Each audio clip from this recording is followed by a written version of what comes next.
ورنہ بھی واپس میرے ساتھ گھر چلو۔ یوں ابا جان مجھے اپنے ساتھ گھر لے آئے۔ ان کو خدشہ تھا کہیں میں صدمے گر ہی نہ جاؤں۔ ایک طویل انتظار اور ہزار بار کی دعاؤں کے بعد مجھے جہنم چلی کو اپنے شوہر کی بس ایک جھلک ہی دیکھنا نصیب ہو سکی۔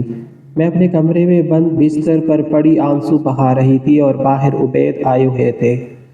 وہ میرے والد کو اپنی داستان سناتے ہوئے معافیا مانگ رہے تھے، اپنی مجبوریاں بتا رہے تھے۔ یقین دہانیہ بھی کردار تھے کہ دونوں بیویوں کے برابر برحقوق ہوں گے، لیکن ابا جان نے ایک ہی بات کہی کی کہ میری بیٹی نے جب اتنے عرصے تمہاری جدائی سہ لی ہے تو اور بھی سہ لے گی۔ اب ہم اس کو تمہارے ساتھ ہرگز نہیں بیچیں گے، بے شک تم طلاق دے دو۔ میری والدہ نے بھی یہی رٹ لگا دی اور مجھ کو طلاق کروا کر ہی دم لیا۔ میں نے تو اس معاملے میں ایسے چپ سادھ لی تھی جیسے کسی نے میری قوت گوئی چھین لی ہو۔ طلاق کے 2 سال بعد امی نے پھر سے میری شادی کی فکر شروع کر دی۔ جب والدین مجھ سے دوسری شادی کا کہتے تو عبید کو یاد کر کے میں پھوٹ پھوٹ کر رونے لگتی، سوچتی کہ بے شک اس سے دور ہی رہتی مگر یہ مجھے طلاق نہ دلواتے۔ میرا دل نہیں کرتا تھا کہ کسی دوسرے مرد کو شوہر مانوں، یہ مگر میرے بس کی بات نہ تھی۔ بار بار ایک ہی بات کہنے سے پہاڑ بھی ٹوٹ جاتے تھے۔ میں بھی اپنے سے پیار کرنے والوں سے عزت سے بالآخر بے بس ہو گئی۔ کہا کہ ٹھیک ہے، جو آپ کی جی میں آ کے جیے۔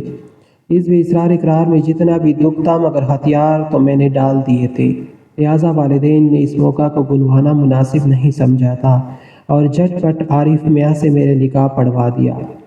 عارف میاں ہمارے دور پر ایک رشتہ دار تھے۔ پہلی بیوی شادی کے 1 سال بعد وفات پا گئی۔ اس کے بعد انہوں نے شادی نہ کی۔ اب سب کے کہنے سننے پر دوبارہ گھر آباد کرنے پر راضی ہو گئے تھے۔ میں نے ماں باپ کے مجبور کرنے پر اقصانی کر تو لیا مگر دوسری شادی کو دل سے قبول نہیں کیا۔ جب بھی عارف کے گھر سے میکے آتی، روتی ہوئی آتی اور روتی ہوئی واپس گھر جاتی، جس پر ماں دکھی ہو جاتی۔ عرصے تک یہی سلسلہ چلتا رہا، تب جا کر کہیں مجھ کو صبر آیا اور جب والد فوت ہو گئے تو میری رہی سہمی ہمت بھی ٹوٹ گئی۔ اب باور ہوا کہ دوسرے شوہر کی ہی اپنا سب کچھ سمجھنا چاہیے ورنہ میرا اور کون سا ٹھکانہ ہوگا۔ شادی کو 10 برس گزر گئے اور میری گودری نہ ہو سکی، جانے کیسا نصیب لے کر پیدا ہوئی تھی۔ اولاد سے محرومی کو عارف بھی محسوس کرتے تھے اور میں بھی اپنے اندر خلا محسوس کرتی کہ اولاد کے بغیر عورت کی زندگی سونی ہوتی ہے۔ عارف کا اپنا کاروبار تھا، ماشاءاللہ خوشحال تھے مگر مجھے وقت نہیں دے پا رہے تھے۔ صبح کام کو نکلتے تو رات 11 بجے گھر لوٹتے۔ میں سارا دن 4 دیواری میں اکیلی تنہائی سے پریشان ہو کر دیواروں سے باتیں کرتی۔ ساس سسر اور دوسرے بیٹے کے پاس رہتے تھے۔ نند دیور سب کی شادیاں ہو چکی تھی۔ تب میں نے عبادت میں پناہ ڈھونڈ لی، نماز پڑھی، کلام پاک کی تلاوت کرتے اور ابن سکون کے لیے دعائیں مانگتی۔ ادھر عارف میاں کا مزاج کچھ مختلف تھا، جب بھی کہیں جانا ہوتا وہ ہمراہ نہیں جاتے تھے۔ وہ سارا وقت اپنے کاروبار کو دیا کرتے، اس وجہ سے بھی میں خود کو بہت تنہا اور ادھورا محسوس کرتی تھی۔ ایک دن میکے میں تھی کہ میرے بھائی آ گئے۔ اماں بولی کاش منزا کو اللہ تعالیٰ اولاد دے دیتا تو ایسے اکیلے نہ ہوتی۔ اس پر میں رونے لگی، تبھی بھائی کا دل بسیجا۔ بولے روتی کیوں ہو، تمہیں اپنی بیٹی دے دیتا ہوں، تم اسے گود لے لو۔ میں نے بسم اللہ کر کے بھتیجی کو گود میں بھر لیا۔ دل کو سکون ملا، وہ مجھے بہت پیاری لگتی تھی۔ میں اس کو اپنے گھر لے آئی۔ عارف کو یہ بات پسند نہ آئی، کہنے لگی بیٹی تو پر دھیان ہوتی ہے، تمہارے بھائی کو ایسا ہی خیال تھا تو اپنا بیٹا دے دیتے، ہم بیٹی کو پال پوس کر بڑا کریں گے اور بیاہ دیں گے، گھر تو پھر بھی خالی ہو جائے گا۔ ان کی یہ باتیں میرے دل کو لگی۔ دوبارہ میکے آئی اور بھائی کو میاں کی باتیں گوش گزار کیے تو وہ ارزدہ ہو گئے، کہنے لگے ٹھیک ہے، تم کو اپنا بیٹا بھی دے دیتا ہوں، اس طرح تمہارے میاں خوش ہو جائیں گے، اللہ تعالیٰ مجھے اور بیٹا دے دے گا۔ آج سے شیر دل تمہارا بیٹا ہے۔ انہوں نے بیٹے کو بھی مجھے دے دیا۔ حالانکہ بھابھی کا دل دھڑک گیا تھا کیونکہ شیر بہت ننھا منا تھا۔ میں نے شوہر کو خوش کرنے کے خیال سے اس نعمت کو بھی گوریا نعمت کو بھی گود میں بھرا اور اپنے گھر لے گئی۔ میرے لیے تو بھائی کے دونوں بچے برابر تھے، مجھے بہت پیارے تھے۔ ان کو گلے سے لگا لیا، پالا پوسا، بڑا کیا، ان کی پرورش میں وقت اچھا کاٹ گیا۔ دونوں بچے دل سے عارف کی عزت کرتے تھے اور ان کے اپنے والد جیسا ہی سمجھتے تھے۔ جو حکم وہ کہتے یہ دونوں بچے فوراً بجا لاتے۔ وہ دونوں جوان ہو گئے تو مجھے ان کی شادیوں کی فکر ہوئی، چاہتی تھی کہ اچھی جگہ شادیاں ہو۔ تب یہ اپنی جلی بہن کے بیٹے سے عافیہ سے منگنی کرا دی۔ یہ بہن بیوہ مگر صاحب جائیداد تھی۔ گھر میں شادی کی تیاریاں ہونے لگی، سب نے بڑھ چڑھ کر حصہ لیا۔ عارف بھی کسی سے پیچھے نہیں تھے۔ ہم اس موقع پر کسی شے کی کمی نہیں ہونے دینا چاہتے تھے۔ بھائی کا گھر میرے گھر سے کافی دور تھا، جبکہ میری بہن عافیہ جس کی بہو بننے جا رہی تھی وہ بھائی کے قریب ہی رہتی تھی۔ تبھی میں نے سوچا کہ عافیہ کی رخصتی اس کے حقیقی والد کے گھر سے کر لیتے ہیں۔ اس طرح میری بہن کو بارات لانے میں آسانی ہوگی۔ عارف نے عافیہ کا جہیز ایک ٹرک میں اس کے حقیقی باپ کے گھر خود پہنچایا، لیکن جب شادی کا دن آیا تو ان کے رویے میں تبدیلی آ گئی۔ مہندی والے دن کہنے لگے کہ میں نے جہیز پر 3 لاکھ روپے لگایا ہے، اب یہ رقم مجھے اپنے بھائی سے لے کر دو، جس کی بیٹی ہے وہی اسے رخصت بھی کرے۔ میں ٹھہرا چوپا، اب میرا ان بچوں سے کیا رشتہ ہے؟ سچ پوچھو تو ان بچوں کو میں نے اپنے گھر میں تمہاری وجہ سے برداشت کیا ہے، ورنہ مجھے یہ منہ بولے رشتے اچھے نہیں لگتے۔ یہ سن کر میرا تو دل بیٹھ گیا۔ اتنی محنت سے ان کو پالا پوسا، پیار دیا، لاڈ اٹھائے، اور اب اچانک اس شخص کو کیا ہو گیا؟ اپنی مرضی اور خوشی سے بیٹی کا جہیز خرید کر لائے، اور اب میرے بھائی سے جہیز کی رقم مانگ رہے تھے۔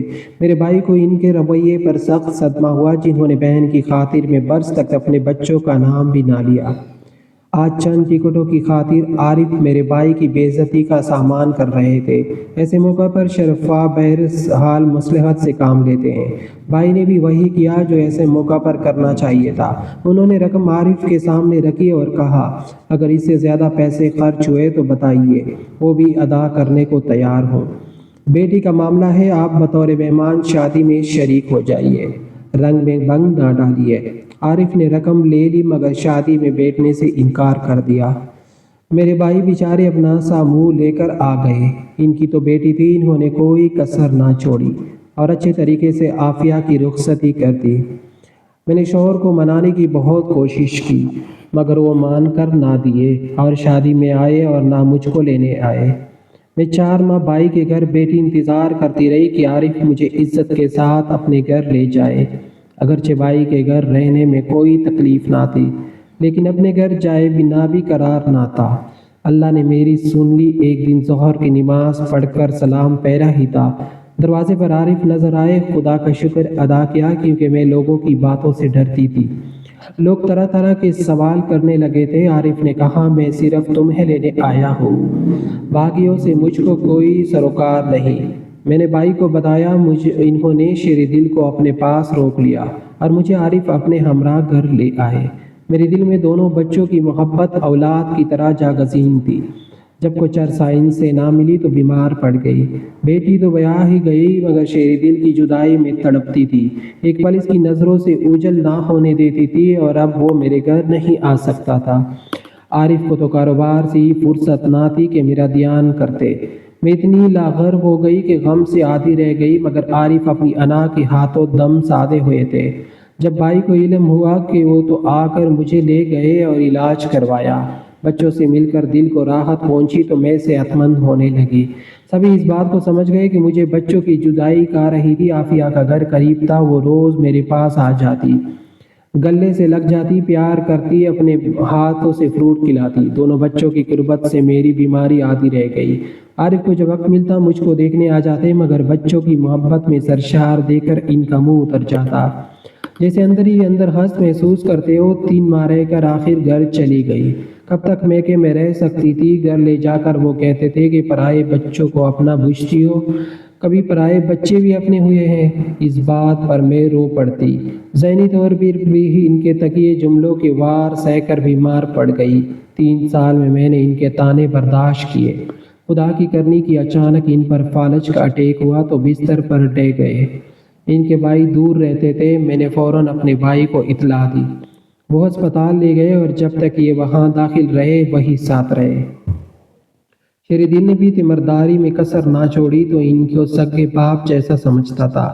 بہرحال طبیعت قدرے بہتر ہو گئی، تاہم چلنے پھرنے اور کام کاج کے نہ رہے۔ انہوں نے شیری دل کو جانے نہ دیا۔ شیری دل کا کاروبار دیکھتا اور ان کو بھی سنبھلتا۔ عافیہ بھی روز آ جاتی، ان کی خدمت کرتی اور ان کو بستر پر پڑا دیکھ کر ابو ابو کہہ کر رونے لگتی۔ اب عارف کو احساس ہوا کہ ان بچوں کو پالنا پوسائے گا نہیں۔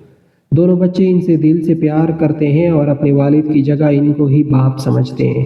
حقیقت اب ان کو سمجھ میں آ گئی تھی۔ وہ کافی عرصہ بستر پر جیے، بچوں کو گلے لگا کر روتے اور دونوں کا منہ چومتے۔ ان کی آنکھوں سے آنسو بہہ نکلے۔ شیری دل تو ان کی بیساکھی بن گیا۔ اس نے عارف کو اتنا سہارا اور سکھ دیا کہ ہاتھ اٹھا کر اسے دعا دیتے تھے۔ جب انہوں نے وفات پائی تو شیری دل اور عافیہ بلک بلک کر روئے تھے۔ ان کا قطعی یہ عارف ان کے سگے باپ نہیں ہے۔